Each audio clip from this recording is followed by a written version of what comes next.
So no one heard me say poop. Now they heard. Oh.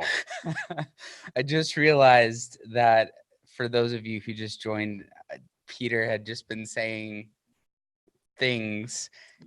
I've been saying I'm used to podcasting, and you can go back and kind of regret what you said. Like, I'll do that over. I wish I didn't say that. But now it's like there's a lot of pressure because everything I say is kind of out there. It's there. So I said poop. And a bunch of times. And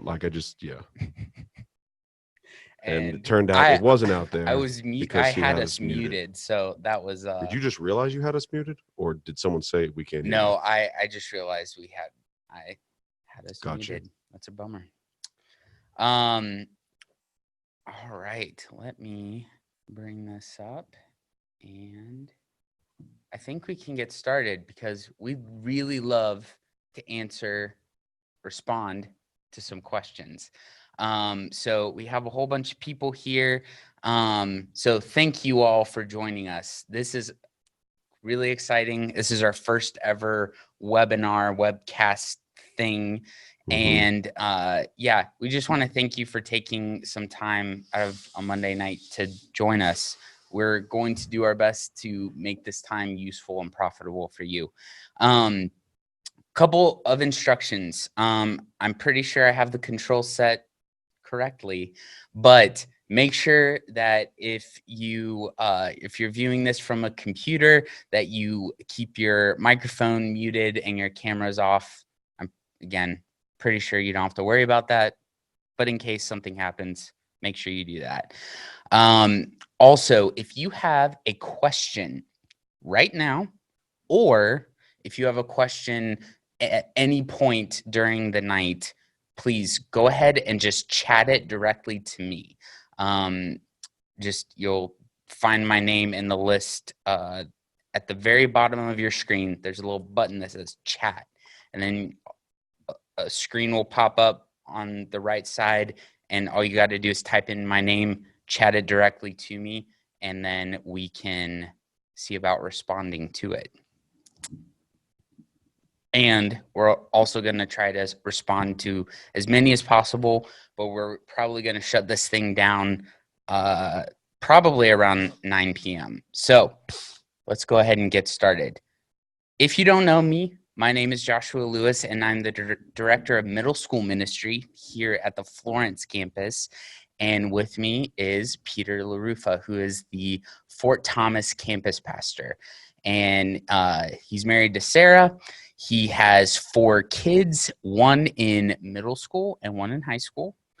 And he has a combined number of 14 years of student ministry experience from being a volunteer and also paid staff. I'm Peter LaRuffa, and I approve this message. Yes. Josh has spoken truth. Yes. I just had to make sure I had the stats right. So tonight we want to talk about dating and relationships. It's something that all parents at some point you're going to have to wrestle through what you think about that with your kids, and also hopefully be having conversations with your students about it. And so what Peter's going to do is he's going to kind of walk us through just a very brief and summarized version of a dating and a relationship series that he actually taught 2 students when he was the youth pastor here. And then afterwards, after he does his thing, we'd love to hear from you all. I'll read off questions, and Peter will not give answers, but he'll respond. So, interesting. Yeah. That's the second time you've done that. Yes. Well, you probably didn't hear the first time because it was muted, but yes. Question and response. Response. Yes. Did you differentiate between the two? Yes. Turn the tables. I'm interviewing him now. Yes. Answer, I feel like, means this is the definitive. Now, maybe you will give actual answers. This is the definitive. This is always the way it should be. Gotcha. A response is, here's what I know from God's word. Here's what I know from experience, whatever. This is how I would respond to that question. So depending on the question, it might be an answer. It might be a response. Gotcha. So, All right, let's go ahead and dive in. So a lot of, I don't know about you all, but I know in my generation and even towards Peter's generation are slightly different. Joshua Harris was actually a big name in the dating and relationship. He's a big name now sphere. too. He's a big name now too, Yeah. for the Anyway, different reasons. right. And really, it's because of that whole fact that he seems to be turning very much away from the Lord. Should we just discount everything he said? So a lot of us have, especially if you've grown up in church Christian culture, you might have known like, hey, courting, that's a thing. Don't date until whenever. Like there's all these different rules, and sometimes they're principles from the Bible, and sometimes they're man-made rules. So really, we just want to take it back to, what does the Bible say? And even just logically and experientially, what's helpful, right? So what do we do now? Peter, I'm going to be quiet now and you can do your thing. Okay, yeah. So back in I'll say it was the late 90s, Joshua Harris came out with a book that he has made him infamous called I Kiss Dating Goodbye.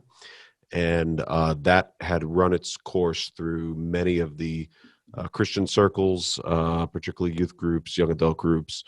And it was his plea, if you will, to the church to reconsider dating and relationships.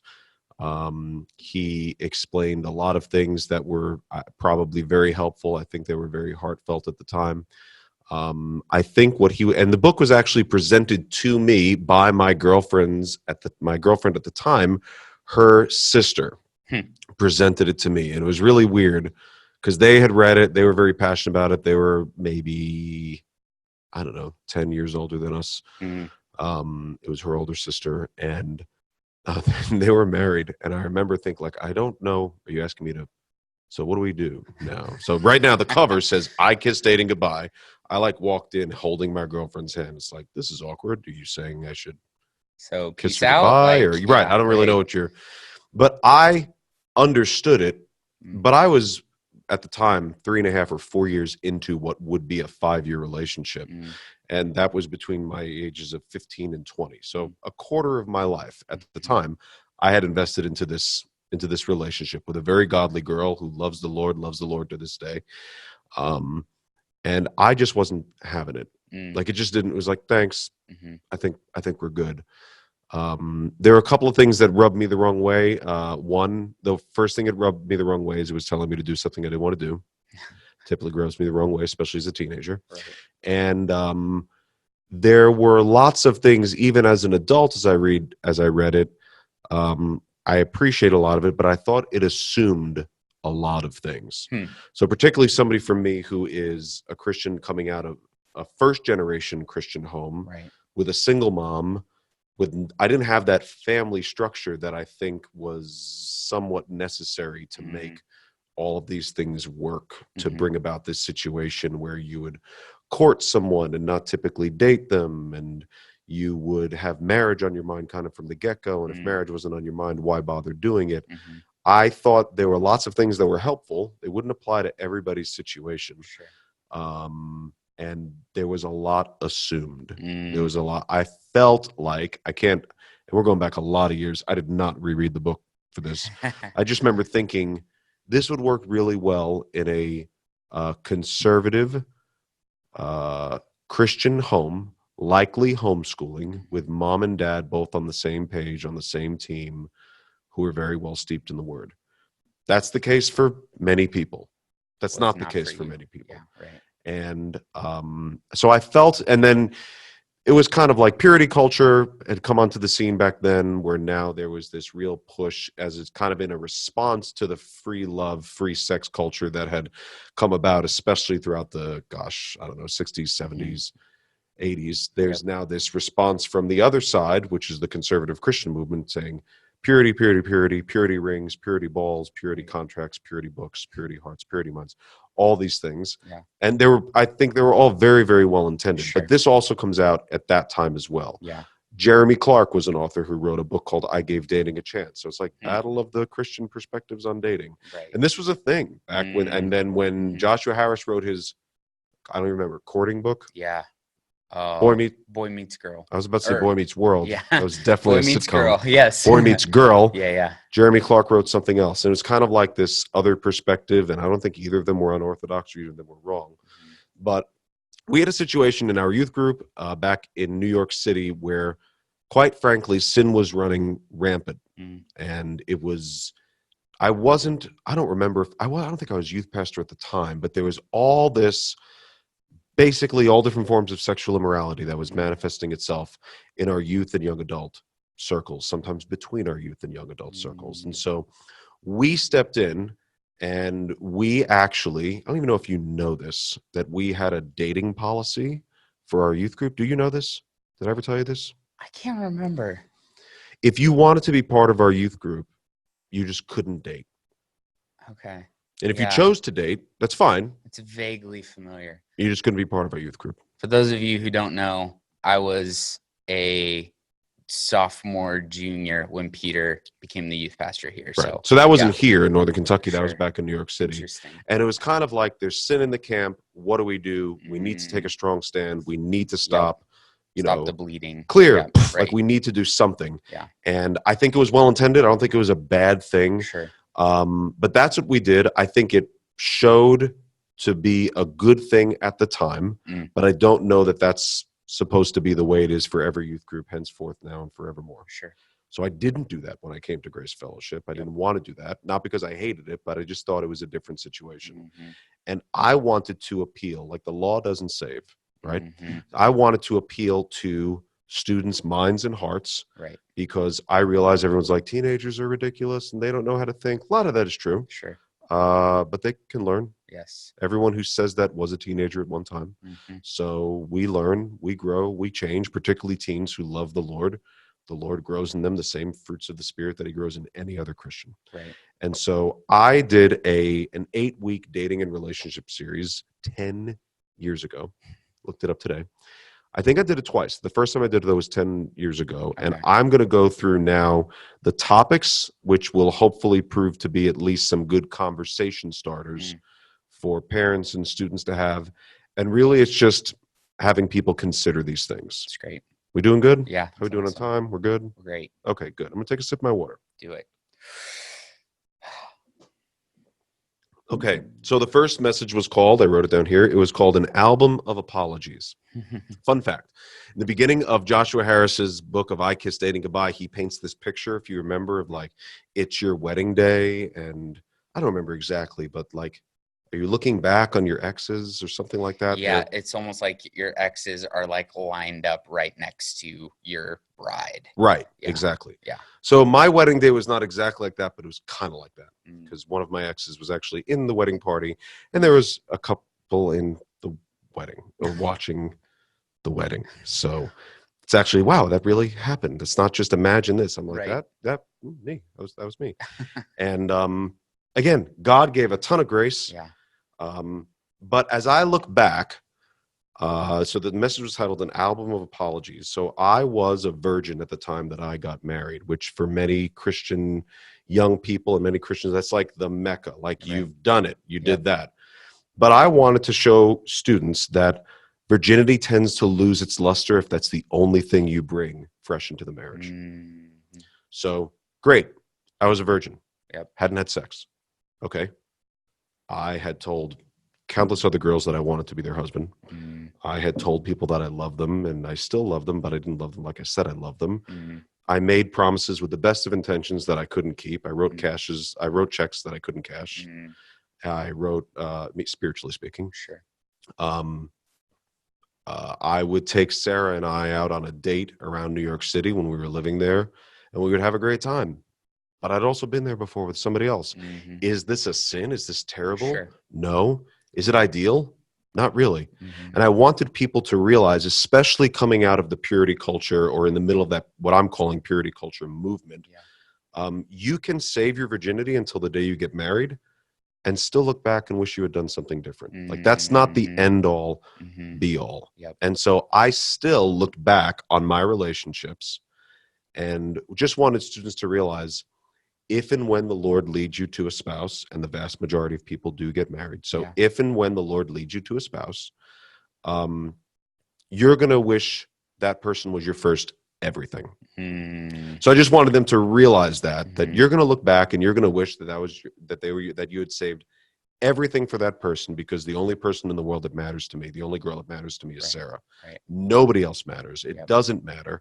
And I wanted to give her everything, and I could give her my virginity, but everything else.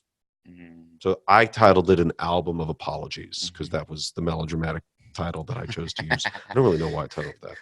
Oh, because and in the middle of so as I taught that lesson, if you recall, I don't know if you were a leader or a student at the time. Were you a student? Leader. You were a leader. 10 years ago, a leader. Yeah. So I would teach, and then in the middle of my teaching, music would come on, and I would dance with a female youth ministry team leader. And then the music would go off, and I would teach some more, and then I would dance with another one. I did that like 3, 4, 5 times. And at the end, I would dance with Sarah. But there wasn't much song left. And just as an illustration, like, wow, there wasn't that much left for the one person that I wanted to spend the rest of my life with. But I was a virgin. I know, but that kind of loses its luster. The next thing was called Timing is Everything. The right thing at the wrong time is the wrong thing. And that was an appeal to students to think through. I think we looked at Psalm 90 and verse 12. Teach us, Lord, to number our days that we may gain a heart of wisdom, and to think through the timing of what you want. You might want the right thing, but it might be the wrong time, and that will make it the wrong thing. It might not be wrong in that it's sinful. So again, this wasn't the Stay Virgin series. Let's assume you are. Great. It might not be wrong that it's sinful, but this thing that you want now might be at the wrong time, and therefore it's going to be the wrong thing. It's not going to work out. Later on, it might have worked out. So the right thing at the wrong time is the wrong thing. I'm not assuming you're wanting to get into a dating relationship because you want to have sex. I'm sure that's on your mind. You're a normal human being. I'll give you the benefit of the doubt. That's not what you're doing. That wasn't my intention of dating. It really wasn't.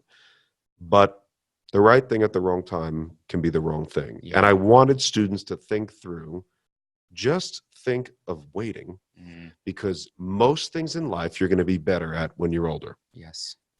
And so the odds of you, anything, you should be a better driver when you're 22 than you were when you were 16. You'll be smarter and more experienced, and just be ready to do things well when you're older, as opposed to when you're in high school. You're saying we can't handle it. Kind of. But just saying, it's probably you increase the odds of it working out when you're older, because you're not as foolish. You're not as flighty. The Lord has grown you. You've focused on growing in character. And if you just ask around, are there high school sweethearts who are married today? Absolutely. Are they the majority of people? No. They're not. So it's not that it can't happen, but I'm just saying it's the rare case. Should I keep going? Keep going. Okay. You're good. Right thing at the wrong time is the wrong thing. The third message was called Ignorance is Bliss, the Point of No Return. And this was when I wanted students to consider, there's that moment when a guy likes a girl, and a girl likes a guy, and you're just watching, right? You're in similar situations, whether it's youth or school or sports or whatever, and you just notice that person from across the room, and you're just thinking, I really like her. I really like him. He's so funny. She's so dreamy. He loves the Lord. She really seems to love the Word. Whatever it is, you're just really attracted to that person. I just wanted students to consider how sweet a time that is. When you're looking and you're wondering, do they like me? I really like them. And you're just admiring them. And again, I'm assuming you're not just like lusting after them. I don't think, if you're a teenager, that's all they ever do is lust. It's actually not all teenagers ever do. But that's a really sweet time. The point of no return is when you choose to announce that you like that person. Mm-hmm. And that's not a sin, but prepare for change. Sure. Because I like her. Okay. I don't know if she likes me. I might have even been told she likes me. Mm-hmm. But now when I announce that, Mm-hmm. all I'm saying is prepare for whatever exists right now to change. Yeah. Because if that person, so I'm a guy, if I say I like her and she does like me, it's kind of like, well, what do we do with this information? Like there's this, you have to do something. why would we ask and talk about it if we're not going to do anything? So we've got to move in a direction. Yeah. If I like her and she doesn't like me, then I start the whole, oh yeah, it's cool. Yeah, you and me, crazy. Am I right? Like then it's just awkward. Right. That awkwardness wasn't there before. You can't unring a bell. Mm-hmm. And so that friendship that I think is oftentimes devalued in culture, I think is something you want to consider before you lose. What do we say? Are you guys dating? No, we're what? Just friends. Yep. It's, oh no, we're just friends. So this mentality of like, oh, Yeah. just friends. Right. Friendship is highly valued Yeah. in the scriptures. Yep. But we have this mentality that the highest thing we can esteem to, the highest thing we can push towards is a romantic relationship with that person. Do you realize like how awesome friendship really is? Mm-hmm.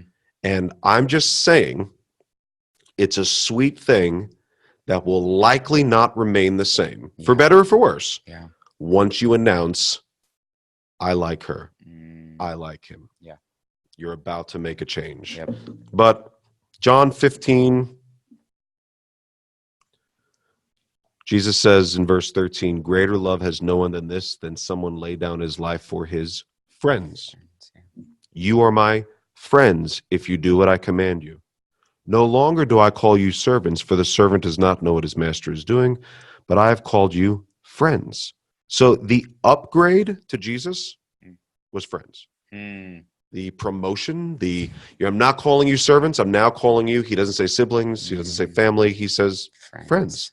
Mm. But in our culture, the ultimate is, especially among teens, is dating. Mm-hmm. Therefore, friends is, oh, we're just friends. Mm. And I wanted to encourage students, treasure that friendship. That friendship can be a really sweet thing. Yeah. Where you like someone kind of from afar. And even if you're, really happy and that your heart skips a beat when that person walks in the room, that's great. Yeah. That's a sweet, sweet time. Yeah. And when you announce it, that's the point of no return. Mm. Something's going to happen when you announce that you have feelings for that person. And I just think you should wait to announce that until you're really ready to do something productive about it. And I don't even mean wait till you can afford an engagement ring. I'm not saying that. I'm just saying what you can do about that when you're 15 is very different than what you could do about that when you're 20. Sure. So I'm not saying wait till you're in your late 20s, early 30s, wait till you have all your school done and enough money in the bank to put a down payment on a house. I'm not saying that. Yeah. I'm just saying in most cases, announcing that later is better than announcing it sooner. 3 down, 5 to go. Great. Number 4, developing a healthy fear of drama. So I've often said I've never met a student that was more dramatic than me. That's the truth. Like if my youth pastor was here, he would tell you, my gosh, like you can't earn your way into heaven, but George Cleveland upgraded his room. Like something right. For having to put up with me. I meant well. I loved the Lord. I was a wise guy. I was full of drama. I was a social butterfly. I was extremely extroverted. Anyway, I think we need to have a healthy fear of drama because I've seen what it can do to friend circles and youth groups. And so the whole he said, she said thing, I like her, and then someone else hears that I like her, but they thought that I liked someone else. In reality, he liked her, so now he's kind of half-ticked that I like her, and she doesn't like me, but now she feels weird around me. And it's just, especially in a smaller youth group or a smaller circle of friends, it introduces this drama that is all too often typical of this age group. It doesn't have to be as intense if we aren't all trying to take these relationships to the next level. Again, friendship is awesome. Establishing a good foundation of friendship and waiting on romance till a little later, you will never regret establishing that foundation of friendship. But if you're like, I got enough foundation, it's okay, I'm ready to build on top of it. Ooh, be careful, because if it crumbles, then what happens? Then there's a friend circle. Now I remember what I was saying. Then there's a friend circle, right? So I'm going out with someone, okay, and we're together, and then we break up. Let's say we break up and it's one of those mutual breakups, right? Like she wanted to break up with me and I said, okay. That's the typical mutual breakup. So, we all used to hang out together with the same friends. Yeah. The friends are kind of forced to take a side. Yep. And we may not even be adversarial. I'm not saying it's this major, knockdown, drag out. But So now I'm just saying weird. Now it's weird. Yeah. That's right. It just got weird. Yep. Just got weird. And now it's like, we want to hang out with you. We want to hang out with her. We used to all go out. Should we invite him? Should we invite her? Yeah. That drama is just heavy. Yeah. And introduces a level of difficulty that wasn't there before. Yeah, for sure. And you should have a healthy fear of drama. I'm not even talking about sex. I'm not talking about virginity. Let's say you did well in all those areas. Great. But just the drama that it introduces into a friend circle makes things hard. Yeah. And so I wanted students to think through that. You might have a sweet thing going on with friends right now. You might have you just hang out. It's kind of carefree. It's not going to be like that forever. You're going to get into college. You're going to get a job. You're probably going to settle down in some way, shape, or form. You're not going to have this carefree time. Save the serious stuff for later when you're probably better at it. And enjoy this time of friendship where you take random selfies at random places just because. Enjoy this time of friendship where it's a little more carefree, or where you're developing deep bonds of friendship with one another and caring for people as brothers and sisters before potential spouses. Life and death decisions. I don't really remember what I taught there, and I couldn't find the notes. I think what I was saying, if I remember, it's where it's death and life are in the power of the tongue. And so it might have been just make godly decision making and just realize that you can make a wrong decision and the Lord offers forgiveness and grace and mercy and all of that. But there's still consequences to the decision that you made, kind of like what I was talking about before. So take those decisions seriously. Don't, I'm a kid, I can do whatever I want, I'll make up with it later. No, start adulting sooner rather than later if you have the opportunity to. I don't know if that's exactly what that was. Sounded good. Yeah, there we go. Will You Water My Camels was a look at Genesis 24 between Isaac and Rebekah and talking about what to look for in a godly spouse. And then getting past the past. Was encouraging people who in some way, shape, or form heard this series. And it's something I wrestle with whenever I teach on parenting there's always someone in the crowd, like you're teaching on parenting, like I just taught at CDT, and there's someone in the crowd with adult children who loves what they're hearing, but that ship has sailed. Yeah, right. And it's like, they love that, but man, guilt and condemnation and fear and shame and regret is so, so, so powerful. And so in a youth group as large as ours was and is, I know I'm talking to people from all different walks of life. Many people I'm getting on the front end before they've done anything and they can consider these things. But there's also some people that I'm getting and it's a little late in some way, shape, or form.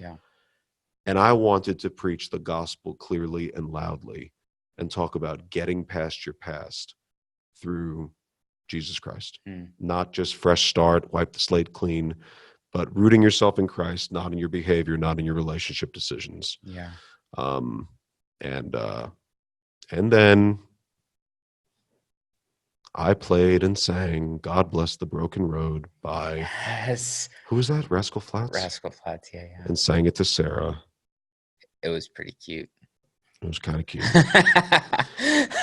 And I also did that on a cruise ship, by the way. You did it on a cruise ship? Yeah, they had a piano bar, and I did it on a cruise ship. Wow. Was she embarrassed? Probably. Yeah. She's like, this is what he does in front of his teenage students. Yeah. He's doing it on a cruise ship. Awesome. And then the 8th one was a Q&A. So that's about it. All Song right. of Solomon 2:7-3-5-8-4. I adjure you, or I charge you, O daughters of Jerusalem, that you not stir up or awaken love until it pleases, or until the appropriate time. Mm-hmm. So that's throughout Song of Solomon. There's a good time for it. Yeah. But awakening it a little soon could result in some form of regret. Yep. I'm not saying if you wake it up, you're going to father a nation. Like, Yep. no, we're not, Right. I mean, you might, but Sure. there's just going to be some form of regret. Yeah.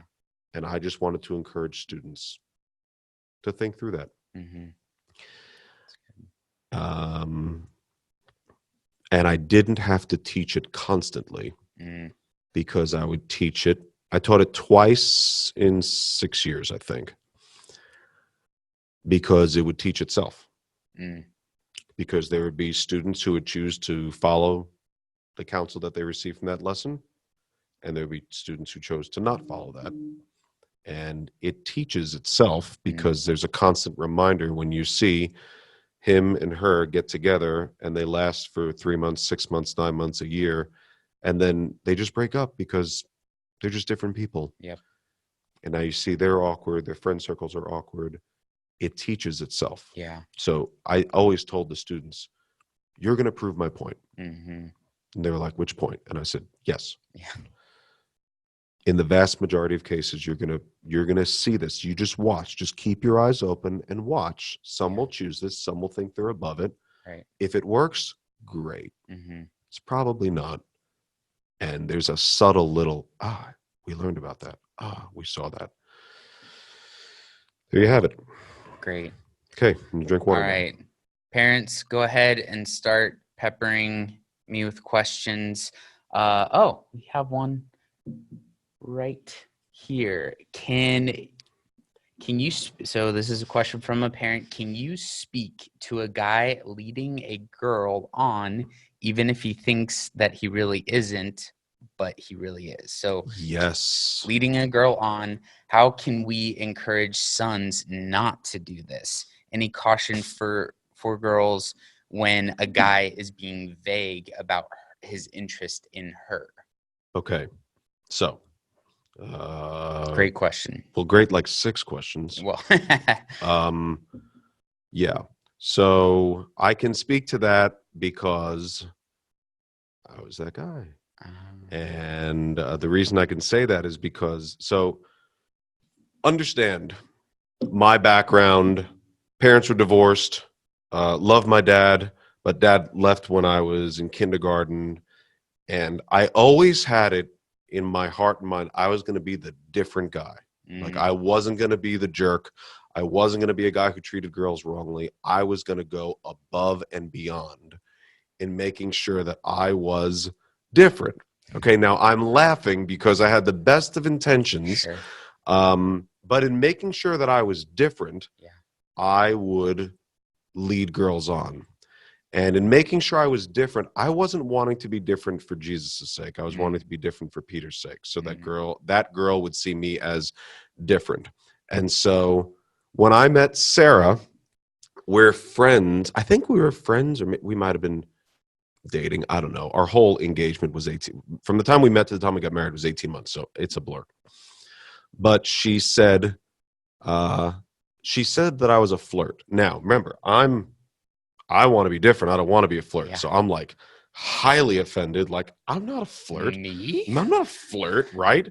Don't tell this unhealthy Enneagram 3 that it's a flirt. Like, unhealthy at the time. So I'm not a flirt. How could you see me as a flirt? Sure. So I'm not trying to be a flirt. I'm trying to be, and I told her, like, I wanted to be a different guy. I don't want to treat girls differently. And she said, did it ever occur to you, she said these words, that the Lord may not have called you to be every girl's best friend? Oh. And I was like, you don't know God's calling on my life. Like, you can't even, has it ever occurred to you he has? No, but has it ever occurred? Right? She That's doesn't. So you're not the boss of me. But she said, has it ever occurred to you that it's not, God hasn't called you to be every girl's best friend? And I remember her saying that. And she went on to tell me there was a very we were dating because she was saying there's not much difference in the way you treat me and the way you treat other girls. It's all kind of the same. I mean, I'd hold her hand. Sure. I'd kiss her hello and goodbye. I'd peck her on the cheek or whatever. But as far as how I would strive to be, I mean, I would strive to be the center of their attention. I don't think that was a conscious thing. Sure. But I wanted to be the person who went above and beyond. I was the one, this is pre-text message, but pre-cell phone. But I was like, I wanted to give good advice. I wanted to be the sounding board. If they were going through a tough time, I was going to be Mr. Counsel.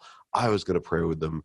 It's well-intended, but it would lead girls on because I don't think I was aware that I was not guarding my heart. So Proverbs 4:23, keep your heart with all vigilance from it flow the springs of life. Purity culture is pretty fond of saying, are you guarding her heart? Are you guarding his heart? As in guarding the heart outside of you, guarding the heart of the other person. I don't think that's scriptural. I don't think you can guard. I can't guard your heart. Right. You can guard your heart. Right. This says, keep your heart, guard your heart. It's to me. I'm not guarding my heart and realizing what's at the root of what I really want to do. Right. This is not really God-centered. It's not even others-centered. Sure. It's self-centered. And so what was the question? How can you keep from leading a girl on? Yeah. Or leading someone on? Yeah, specifically like guy thinks he isn't leading a girl on, but like he actually is. How would you, especially for the parent, how would you encourage your son? So if your son is that guy who's like, you see them interacting with these girls or that girl, and it's like, you're leading her on. Like, it is obvious to me, right, and the guy's not seeing it. How would you maybe like come alongside that son? Hopefully, so I didn't hear it from my parent. I heard it from my girlfriend, soon-to-be fiance, soon-to-be wife. Hopefully you have a relationship with your son and the Lord would bless you telling him.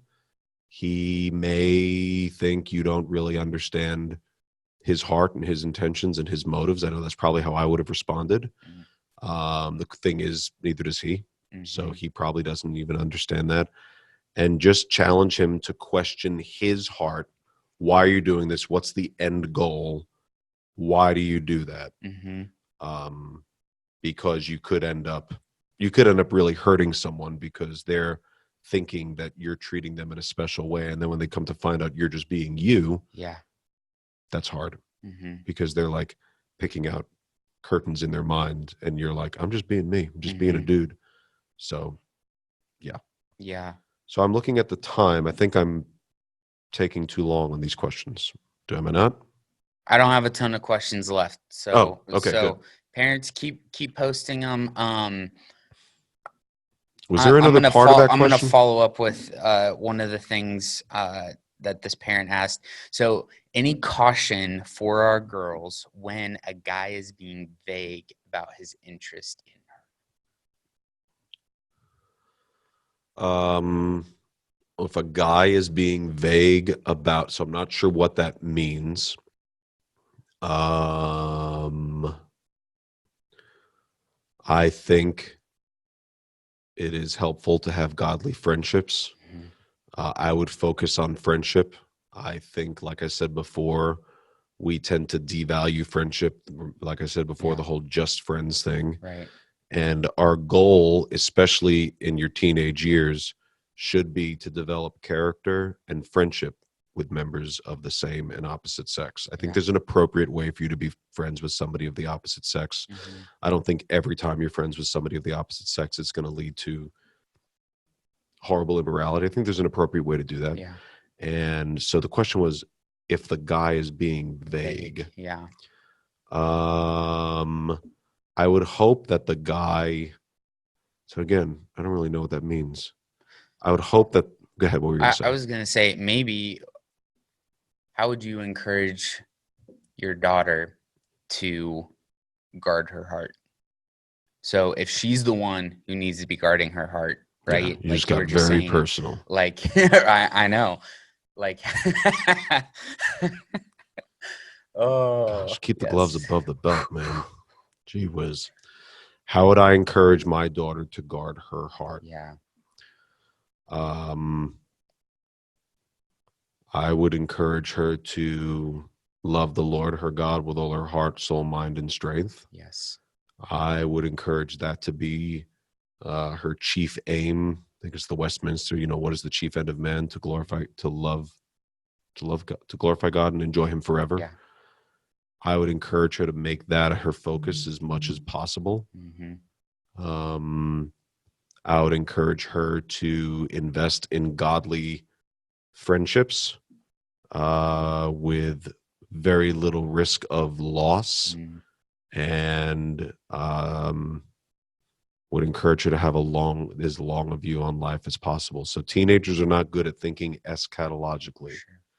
They tend to think, that's what I did, it's right about now. So I can think of the future. I know exactly where I want to have dinner tonight. Right. So they don't typically think too far. Yeah. Getting teenagers to have the long view was always something that I hoped and prayed the Lord would help me do as a youth pastor. It's something I try and do as a dad. Like, let's have the big picture in mind. And sometimes my kids have it and sometimes they don't. Right. So I think that's what I would do for my daughter. I would encourage her to Christ and to friends and to building character. What she wants now will be better later. Sure. That's good. So another follow-up to this. Is it ever okay for a girl to ask about the guy's intentions? Yeah, I think sometimes we tend to I think it's John Piper who talks about biblical masculinity being a benevolent responsibility to lead, provide, and protect women in ways appropriate to a man's differing relationships. Yep. Nailed it. I like that definition a lot. Yeah. And I understand that. I also don't think it abhorrent for a girl to just be curious and to ask a question. So I don't think it's wrong. I think ideally a guy would pursue and initiate that and would be guarding his heart. And the best way he can guard her heart is by guarding his heart. Remember, he can't guard her heart, but guard his heart, taking his thoughts captive. He's going before the Lord. He's reading the word, and he is striving as best as he can. You're not going to do really well at that when you're young. Hopefully you'll do well at that when you're older, but as best as you can. If the Lord has given you 15 years of life, you're 15, there's a way to do it at 15 to be pleasing to him first and foremost. And I think it's right. I think it's good for a guy to pursue a girl. I don't think a girl is way off her rocker to ask a question or to bring up a conversation. I don't think she has to sit around just hoping he'll say something. But again, I'm encouraging young people to wait on asking that question and just to make it a matter of prayer and to enjoy friendship now. Because one of the things you had said before that reading this question, the thing that stood out to me was the unringing. You can't unring the bell thing. Can't unring a bell. And so like when you do ask that question, if the dude was just unintentionally being a flirt or whatever, now it's probably a little weird. Right. I don't know. So that makes sense. So I would make it a matter of prayer. Yeah. I wouldn't. Yeah, I don't know that I wouldn't awaken love until the appropriate time. Yeah. So what are you going to do with that information? He does like you. All right, now what? So that's what I mean. Now we're at this crossroads where it's like, all right, we'll just ignore that. I think you're putting yourself in a position where you now have to do or feel like you have to do something. So I would avoid it. Sure. You don't have to know. It's in God's hands. Enjoy friendship, pursue friendship. Yeah. And there's something about, depending on the situation, there's something about going to the Lord with the tension that you feel. Right. Because like, if it's like plaguing your mind, relief of knowing the answer isn't necessarily like the way to go. So using that tension to go back to the Lord and casting your cares on him and having him bear that, like that's also a good thing. We have another question. What does the relationship of guy-girl friendship look like? I.e., do they ride somewhere in the same car together? Do they go bowling or putt-putt by themselves? Like, can they do that and just be just friends? Right. So I think it's a good question. Yeah. It's obviously, so this is all in the caveat of it depends, right? Yeah, Because right. different people, different ages, different spiritual maturity, different social maturity. So Yeah. none of this is like applicable to everyone. For sure. But repeat it again. What does it look like? So what does the guy-girl friendship look like? Can they ride together in the same car together? Right. Can they go? And it almost sounds like, could they ride in the same car together by themselves? Could they go putt-putting or bowling or whatever? And maybe even to step back for a second, even we're using this term friendship. Like, Right. even maybe what does that mean? Okay. So I read before out of John 15, greater love has no one than this, than he laid down his life for his friend. So if we want to be a Christ-like friend, we're wanting the best for someone else, regardless of cost to ourselves. Mm-hmm. That might mean, if you think about it, as you guard your heart, that you're going to hold back and wait until you profess your undying love for the person, because you want the best for them and you want the best for you too. So I think a friendship is when you are seeking the best of someone else in a godly, even sacrificial way. Mm-hmm. That's going to run the gamut as to what that's going to look like, depending on different life and situations. But I think a friendship is when you're showing that you care for someone and it's not for personal gain, but you're seeking their best interest and the glory of God in what you're doing. Yeah. Can they ride in the same car together? Do they have to have the dome light on? What about Right. if it's after dark? What Yeah. about daylight savings time? Like that's Yeah. all going to be different from person to person. And I tend to not. I understand there's wisdom in thinking through that, and I would encourage you to think through that. But I also, let me see if I could pull it up here. So Paul in Colossians 2, he says, if with Christ you have died to the elemental spirits of the world, why, as if you were still alive in the world, do you submit yourself to regulations? Do not handle, do not taste, do not touch, referring to things that all perish as they are used according to human precepts and teaching. These, listen to this is Colossians 2 and verse 23. These have indeed an appearance of wisdom in promoting self-made religion and asceticism and severity to the body. This is it. But they are of no value in stopping the indulgence of the flesh.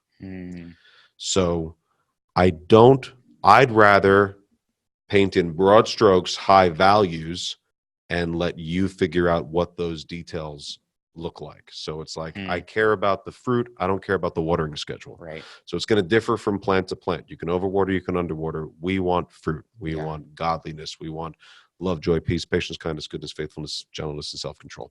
Right. So I think ideally you would get to know people in groups. That's not group dating, just teens tend to hang out in groups a lot, enjoy doing things together. I think that would be ideal, where there's not this pressure put on someone to like make the next move and everything matters. I think guys should be practicing to be a husband. Now, let me unpack that. So I think guys should always be seeking to lead, to provide, and to protect. Right. It's going to look different for every situation, but I think you should be looking to lead and provide and protect. Lead doesn't mean you lead with fear. There's a difference between a cowboy and a shepherd. So you're not driving people to get what you want. Leading is you're leading from among. You're doing things sacrificially. Greatest shepherds smell like sheep. They're not above the sheep. They're with the sheep. Yeah. So leading in a way that leads by example, that you're showing the character of Christ as best as you can, and providing. Now, I provide for my family and my wife's many, many, many needs, right? That's the most intimate sense of leadership and provision and protection. But you holding a door open for somebody is actually a godly thing. It's Sure. not rooted in just American chivalry. It's Yeah. a biblical thing. Yeah. I think it's kind to do. Yeah. That's not saying a woman's not capable of holding a door by herself. No, but it just shows, oh, I got that for you. You're aware there's an opportunity for you to lead in a certain way, to provide, to protect. So I think guys should be looking for those opportunities in their different relationships with women, because I think that honors Christ. Yeah. It has nothing to do with, well, wait, am I pursuing this one? No, Sure. I'm a dude. That's a girl. I bet you there's a way for me to lead or provide or protect. Yeah. Because we have different functions and different roles. So I think that's how guys, and I did most of my discipleship with guys, Right. how guys would think through how they would come alongside girls, and that girls would affirm that, keep an eye open for that, and not say, ooh, that's cute, but more like, ooh, that's Christ-like. Or, ooh, I've read that somewhere. Oh, Bible. Yeah. Ooh, I've heard of that somewhere. That's cool. He's reflecting the character of God. And that you would affirm that even if you don't want to marry the guy. Right. Like, we want godly guys, not just godly spouses. So you would affirm that, and you would welcome that, and you would nurture that in your relationships as well. So that's a pretty broad answer. Sure. Can they ride in a car together? I don't know. I'm sure some can. I'm sure some can't. Yeah. I think that's for parents and for people to decide what that looks like. Yeah. I care about fruit. You decide watering schedule. Right. Right. Yeah. And maybe another question to ask yourselves is it helpful?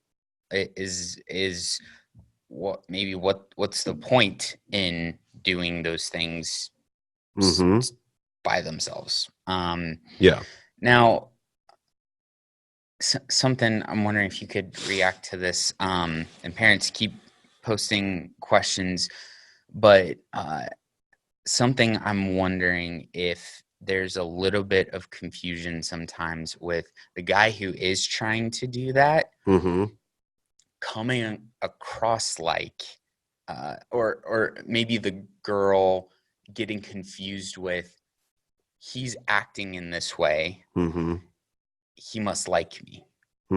Because he's not a total jerk, right? And he's actually treating me with honor. That means he must like me. Can you just like talk about that? And you can't control how, in every way, shape, and form, 100%. like how you're interpreted. Yep.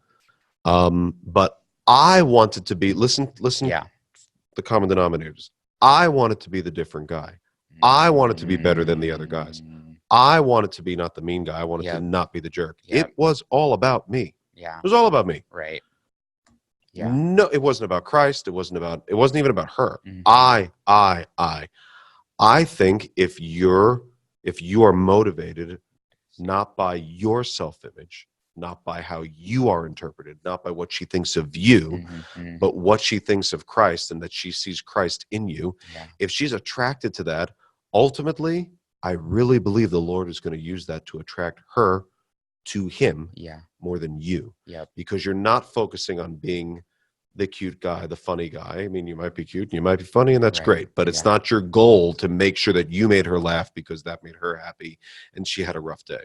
And so you're Don Juan DeMarco because someone else was a jerk. It's not the goal. So the goal has to be different. And I don't think guys should, like, there's nowhere in the Bible that you're supposed to be mean. Like, it's kind of cool to be mean so you don't give her the wrong impression. Good. So then she's not falling in love with you, but she's hating you. Like, that's, we've switched to a safer scene of the Titanic. Like, it's not cool. So don't be mean. Don't be aloof. Be kind. Be respectful. Be loving. Be godly. Study the attributes of what it means to be, of what we see the scripture talking about, of being a self-sacrificial friend. Realize that you're relating with girls as they're not potential spouses, but one day, Lord willing, you're going to have a spouse. She's going to be a girl. Loving her like Christ loves the church. You're not going to be able to do that for your friends, but there's ways you can do that. Not as intimately with your friends, but you still give yourself up. You still sacrifice. You still sacrificially serve. You still lead by example. You still set a positive pace. You still initiate and seek to honor the Lord in that way. So it sounds like it definitely just comes back to the motives and what am I trying to do? Am I trying to represent and reflect Jesus to these, whether it's Right. these girls, whether or maybe if you're a girl, these guys, Right. or is it I want to be the one? Right. And I totally wanted to be the one. Yeah. Yep. So it had nothing to do with Jesus. Is I want to be different. Yep. I'm going to prove a point. Yep. I'm not going to be the jerk. It was all about me. Right. Exactly. So if it's all about you, it'll come off all about you, and you will draw attention to you, Mm-hmm.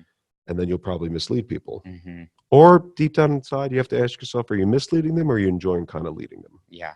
Because you like that you could have had a relationship with her, but even though you don't want to. And that's pretty mean. Yeah. So another sort of topic that I've heard in the past with parents is, so say a daughter or a son has expressed that they like this person, Mm-hmm. dare I say even love them. Mm-hmm. How would you, like, what are some principles? Because again, broad strokes, different situations. Mm-hmm. How would you encourage that parent in that moment, especially if maybe they thought, I thought this conversation was going to be like several years out, Right. and this is happening now. Right. What do I do? How would you counsel that parent? I think as parents, I mean, I've learned this as a parent, that it's great to perfect my poker face, my poker face, because I don't ever want to respond in a way that has my son or daughter saying, whoa, okay, not going to do that again. Right. So I just respond in a way, I swallow hard and would respond in a way to say, help me understand. Yeah. So I love the words, help me understand. Huh. Help me understand why. Like, I just want to know more. Like, Yeah. What do you like about him? Yeah. What do you love about him? So I'm in love with her. No, you're not. You can't be in love with her. You don't know what love means. Just go with it. Just go with it. Yeah. And just prioritize the relationship. Yes. The relationship trumps the issue. Mm-hmm. Every time. So prioritize the relationship and don't just seek to be right every time. Mm-hmm. Okay, he says he loves her. He doesn't love her. He doesn't know what love is. You're probably right. Just be quiet. Right. Draw him out. Find out what he means by that. Yeah.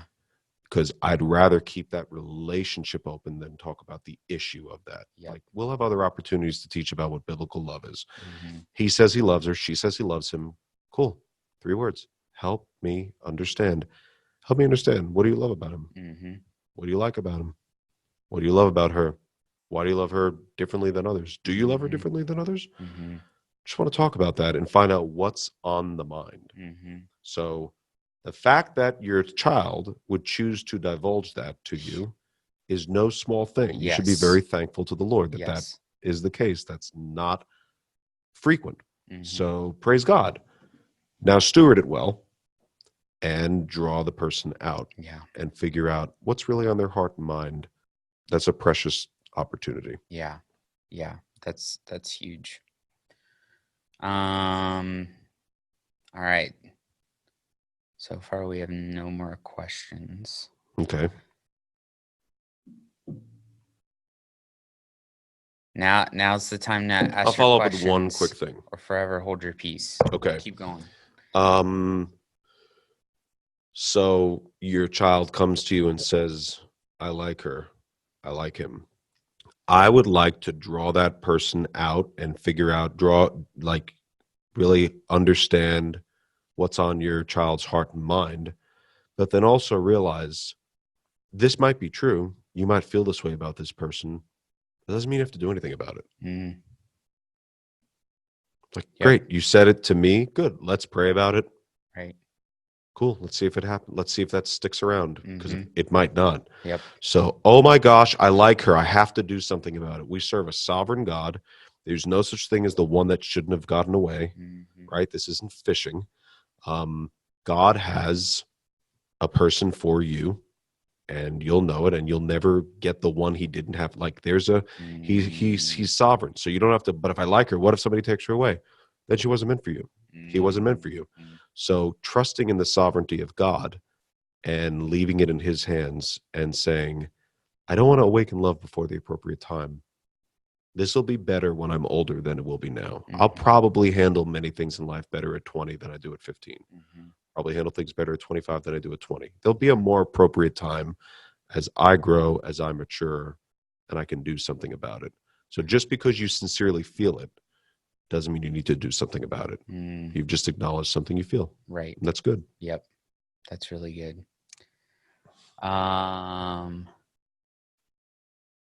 Yeah. Okay. I think that's all the time we have for questions. One, parents, thank you for tuning in. Thank you for listening. Thank you for asking questions. And Peter, thank you for giving up your evening to do this. I know all the campuses are going to be blessed by this, and there's a bunch of parents that weren't able to make it tonight that will watch this later. So cool. Thank you. And parents, I'm going to pray for you really quick before I let you go, and then we can be done. Father, you are awesome. Thank you for creating friendships. Thank you for creating emotions and all these different things. But Lord, we need your help. We need to, we want to follow you. We want to follow your leading. And I want to specifically ask for grace and wisdom and peace for these parents. Would you give them the words to say, the discipline to be quiet, the poker face to not unintentionally show something that would be damaging, but to love their kids in a way that reflects your love. I just want to ask, Lord, that you would continue to build up the families in this church, whatever their makeup is. And we have all different kinds. Would you continue to build up families, and would you grow in students what it looks like to be a good friend? You're awesome. Thank you for tonight. We pray these things in King Jesus' name. Amen. Amen. Thanks so much, guys. Thank you. Have a good night. Blessed night.